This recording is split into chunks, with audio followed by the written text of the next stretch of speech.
produces an expansive sense of time around the body as a long-standing symbol of resistance, repression, and memory. Moreover, by showcasing dance sequences that attempt to reconstruct the memory of slavery, Le Pays à l'envers contributes to a corporeal pedagogy by means of which the body serves as much to pass on memory as it does to make it visible. Le Pays à l'envers, the second dance sequence, provides ample support for this reading. And Lina Blue also had vous avez eu la gentillesse de nous montrer la démarche que je vais expliquer ici, donc c'est parfait. Merci bien pour la question, Gladys. Donc, situated immediately after Dompierre learns about laws forbidding non-whites from having white names, and this is again is a question of editing of the film. So she's in the archive, she's following through the robinet, she's seeing the different slave names, and then the archivist is also talking to her about these laws, and she does not know it. So it's at this moment where she's learning. So again, we have a key moment of learning for her that passes on into the corporeal expression through Blue's work. So this moment enacts this onomastic heritage and offers a vivid example of the link between policy, pedagogy, and bodies at the heart of the film. Recounting the story of Jeannette Ignorée, a woman freed in 1848 at the abolition of slavery, Dompierre builds upon the opening dance sequence, in which a solitary Blue dances slowly through the Guadeloupean landscape, by incorporating a legal discourse and a first-person account spoken by Lina Blue as she dances the story of this freed slave. Moreover, the camera gives pride of place to the body as a locus of reinterpretation and remembrance, not only through the lack of music, which has the effect of foregrounding Lina Blue's movements and a calm recitation of Ignorée's story, but also through close-up and traveling shots that focus on the dancer's body. And with their characteristic transitions between slow, smooth, and explosive movements and simultaneous narration of the unknown story of this freed slave, Lina Blue casts Jeannette Ignorée as an emblem of calculated gestures of compliance that harbored long-standing acts of resistance. And here is where we have la démarche que vous avez expliquée. I'm not going to try and reproduce it. But walking slowly away from the camera, then turning to face it with the same deliberate movement, Ignorée, in Lina Blue's configuration, affirms je laisse et j'affronte jusqu'au bout, and ultimately insists je vais être. And this is when you do that beautiful.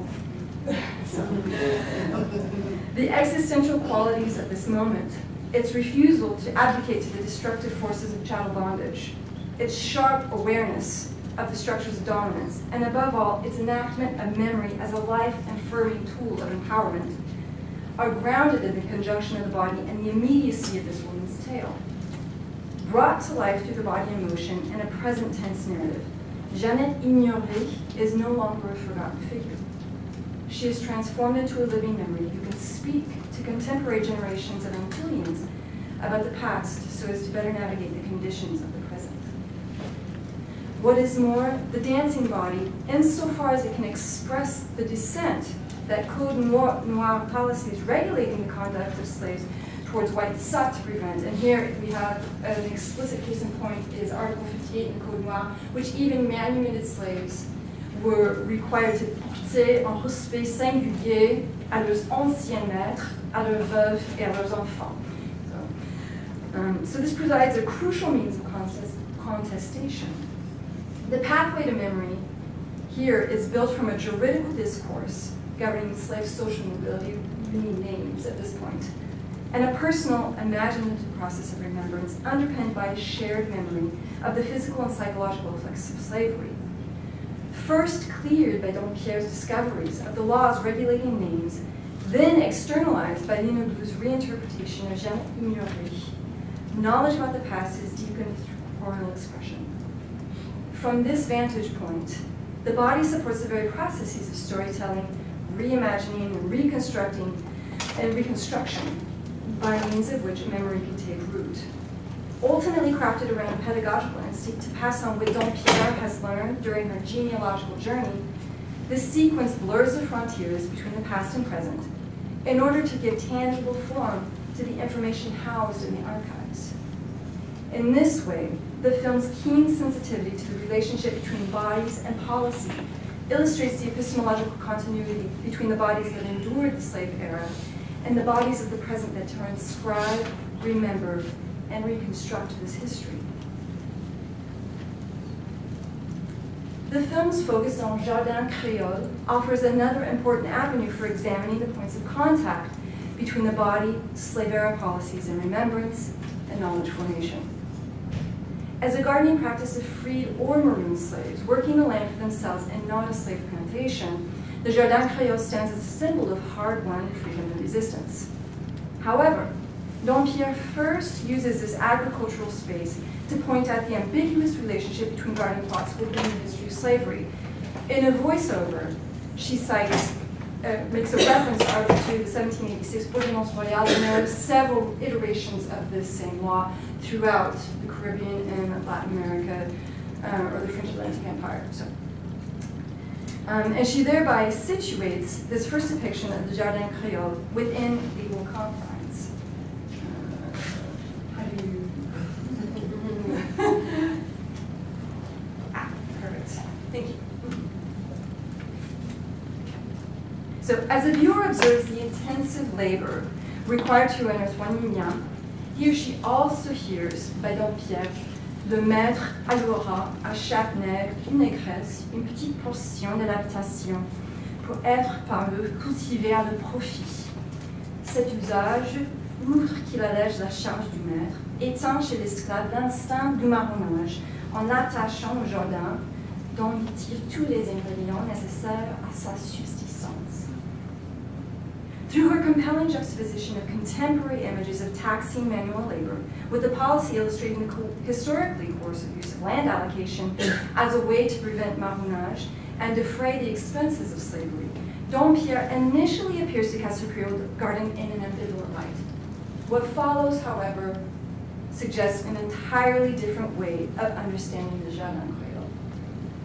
Although Dompierre conditions the viewer to attend to the historical connections between slavery and garden plots, she has a commensurate focus on the act of gardening and the garden themselves. Indeed, the gardens are never portrayed outside of the bodies that shape and cultivate them. This mindfulness of the bodies that work the gardens has the effect of resisting exoticism and colonial as well as neo-colonial tropes of the islands as gardens of Eden, since it prevents any separation of the land from its inhabitants. For if these tropes of Eden are predicated on the dissemination of a pure and lush landscape bereft of external influences, the close-ups of the gardeners digging, rearranging, and clearing away vegetation refuse any such obfuscation. In this way, the film guides the viewer away from cliché touristic images that erase the vestiges of the past, to privilege instead the people and bodies that transform the land into an expression of personal and cultural identity.